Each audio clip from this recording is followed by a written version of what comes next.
பிப்ரவரி 24, 2022 ஆண்டுதான் Ukraine மீது Russia தனது படையெடுப்பை தொடங்கியது. அக்டோபர் 7, 2023 இஸ்ரேல் மீது ஹமாஸ் அமைப்பு தாக்குதலை தொடங்கியது. இவ்வாறான ஒரு நிலையில் இப்பொழுது 2 போர்கள் உலகில் நிகழ்ந்து கொண்டிருக்கின்றன. 2023 ஒரு போர் ஆரம்பமாகி அதுவும் நடைபெற்றுக் கொண்டிருக்கிறது. 2022 ஒரு போர் ஆரம்பமாகி அதுவும் நடைபெற்றுக் கொண்டிருக்கிறது.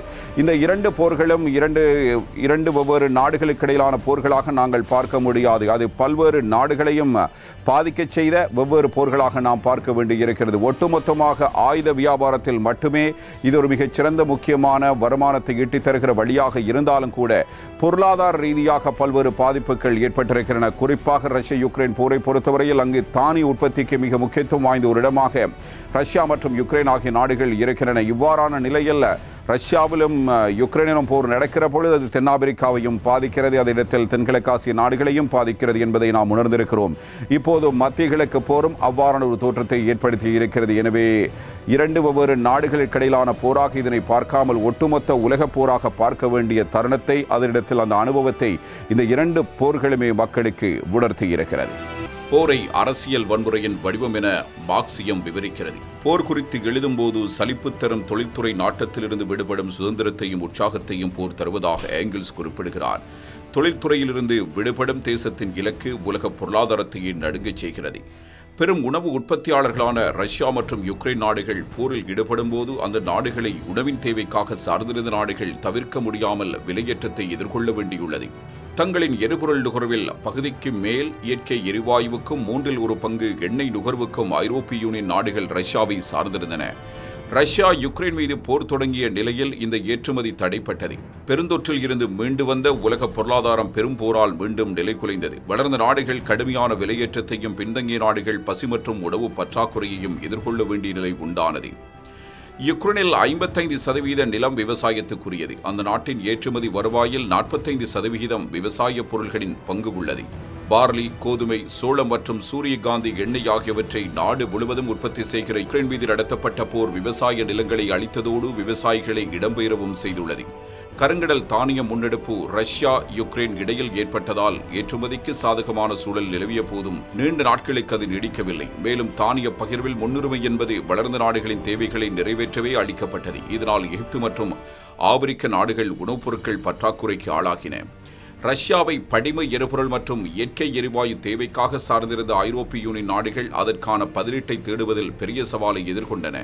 சில வேளைகளில் அதிக விலை கொடுக்க வேண்டியிருந்த நீர்மமாக்கப்பட்ட பெட்ரோலியம் வாயுவை அமெரிக்காவிலிருந்து இறக்குமதி செய்ய நேர்ந்தது. போர் தொடங்கிய முதல் 2 வாரங்களில் ஐரோப்பாவில் படிம எரிபொருட்களுக்கான விலை 25% அளவுக்கு உயர்ந்தது.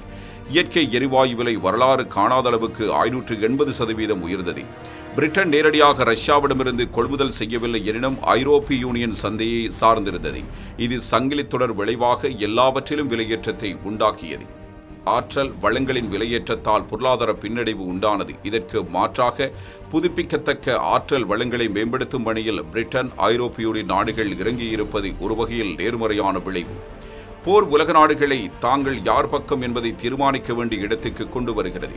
ஐரோப்பிய யூனியன் நாடுகள் பில்லியன் மதிப்பில் ஆயுதங்களை யுக்ரைனுக்கு அனுப்பின. அமெரிக்கா தனது பண்டக சாலையில் உள்ள ஆயுதங்கள் அளிப்புக்கு பிறகு புதிய ஆயுதங்களை உற்பத்தி செய்து நிரப்பத் தொடங்கியது. அது இஸ்ரேல் போருக்கு பின்னர் உதவியது. ஐரோப்பிய யூனியனில் உள்ள 27 நாடுகள் கடுமையான எதிர்ப்பை ரஷ்யாவுக்கு அளித்தன. அதுவரை அளிக்கப்பட்டு வந்த மானியங்கள் ரத்து செய்யப்பட்டன. ரஷ்யா யுக்ரைன் அருகில் உள்ள போலந்து மற்றும் பால்டிக் நாடுகள் அதற்கு முன்பு வரை ஐரோப்பிய யூனியனுடனான உறவை தள்ளி போட்டு வந்தன. ரஷ்யாவின் அதிரடி போர் நடவடிக்கைக்கு பிறகு ஐரோப்பாவின் கிழக்கு அதிகார மையமாக அந்த நாடுகளை மாறின. அதே யூனியனில் உள்ள ஹங்கேரி தனது ஆதரவை ரஷ்யாவுக்கு தெரிவித்தது. ஆயுதங்களை அளிக்க மறுத்ததும் யுக்ரைன் செல்லும் வாழ்வாதார பொருள்களை தடுத்து நிறுத்தியதுமான நடவடிக்கைகளை ஹங்கேரி மேற்கொண்டது.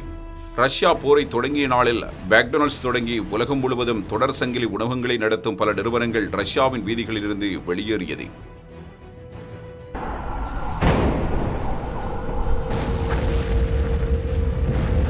அக்டோபர் 7 அன்று ஹமாஸ் இஸ்ரேல் வீதிகளில் கட்டுக்கடங்காத வெறியோடு தாக்குதல் நடத்தியது. இது உலகே அதிர்ச்சிக்குள்ளாக்கியது. அதற்கு பதில் தரும் வகையில் இஸ்ரேல் ஹமாஸை வேரோடு அழிக்கும் முடிவோடு களத்திலிறங்கி 10 வாரங்களுக்கு மேலாக கடுமையான தாக்குதல்களை மேற்கொண்டு வருகிறது.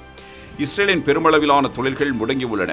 2014 போருக்கு பிறகு இஸ்ரேலின் பொருளாதாரம் முன்னேறி வந்தாலும் தற்போதைய போர் ஒட்டுமொத்த பொருளாதாரத்தை ஆட்டம் காண வைக்கக்கூடியது. காசா, லெபனான் உள்ளிட்ட எல்லைப் பகுதியிலுள்ள இஸ்ரேல் மக்கள் பெருமளவில் நாட்டுக்குள்ளாகவே இடம்பெயர்ந்துள்ளனர்.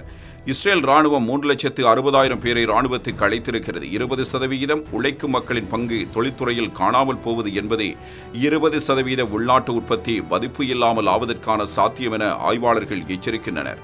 இந்த போர் 260 மில்லியன் அமெரிக்க டாலர்களை இஸ்ரேலுக்கு செலவு வைக்கும் என ப்ளூம்பர்க் செய்தி நிறுவனம் தெரிவித்துள்ளது. இது மிக குறைவான கணக்கீடு. தொழில்துறை இழப்பு உள்ளிட்டவற்றை சேர்க்கும்போது 400 மில்லியன் அமெரிக்க டாலர் அளவுக்கு இழப்பு நேரலாம் என ஆய்வாளர்கள் தெரிவிக்கின்றனர். ஈரானிய ஆதரவு ஹிஸ்புல்லா இயக்கத்துடன் ஆங்காங்கு மோதல் நேர்ந்தாலும் நேரடியாக ஈரான் பங்கேற்கவில்லை. ஒருவேளை லெபனான், ஈரான் நாடுகளுடன் இந்த போர் விரிவடையும் ஆனால் 3வது உலகப் போர் உருவாவதற்கான சாத்தியத்தையும் துயரையும் யாராலும் தடுக்க இயலாது. காசாவில் 5 லட்சத்துக்கும் அதிகமான மக்கள் பசியில் வாடுவதாக ஐநா தெரிவித்துள்ளது. மொத்த மக்கள் தொகையில் 80% ஏறத்தாழ 19 லட்சம் பேர் தங்கள் வீடுகளை விட்டு அப்புறப்படுத்தப்பட்டுள்ளனர். இன்னும் உயிரிழப்புகளுக்கு முடிவு இல்லை. கட்டடங்கள் பெருமளவில் தகர்க்கப்பட்டுள்ளன. காசா இஸ்ரேல் பிரச்சினையில் உலக நாடுகள் போர்த்தத்துக்கு தொடர் குரல் கொடுத்து வந்தாலும் அமெரிக்காவின் வலுவான ஆதரவு இஸ்ரேலுக்கு இருப்பதால் போர் தொடர்ந்து வருகிறது. 36 மருத்துவமனைகளில் 9 மருத்துவமனைகள் மட்டுமே செயற்பாட்டில் உள்ளன. மனித பேரழிவை காசா சந்திப்பதாக ஐநா எச்சரிக்கிறது. இந்த போர்களில் உணவு மற்றும் எரிபொருள் உள்ளிட்ட மனிதர்கள் வாழ்வதற்கான அத்தியாவசிய துறைகள் வலுவிழந்து போகும்போது ஒரு துறை மட்டும் பளபளப்போடு பட்டியலில் முன்னேறி வருகிறது.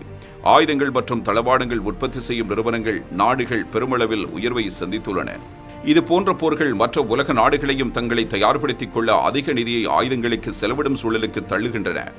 ஆனால் இதே காலகட்டத்தில் போர்களால் உயிரிழப்புகள், பசி, பட்டினி, நாடு துரத்தல்கள், உணவு விலையேற்றம் இவையெல்லாம் சமகாலத்தில் நாம் எதிர்கொள்ளும் பிரச்சினைகள். இதற்காக எத்தனை நாடுகள் நிதி ஒதுக்கப் போகின்றன? வன்முறையால் அடையப்படும் வெற்றி என்பதே தோல்விக்கு சமம். ஏனெனில் அது அந்த நேரத்துக்குரியது. உலகில் உண்மையான அமைதி அடைய வேண்டுமெனில் அது வன்முறைக்கு எதிரான போராகத்தான் இருக்க வேண்டும் என்கிற காந்தியின் வார்த்தைகளை இந்த சூழலின் கணத்திலிருந்து வெளியேறுவதற்கான ஒரே நம்பிக்கை.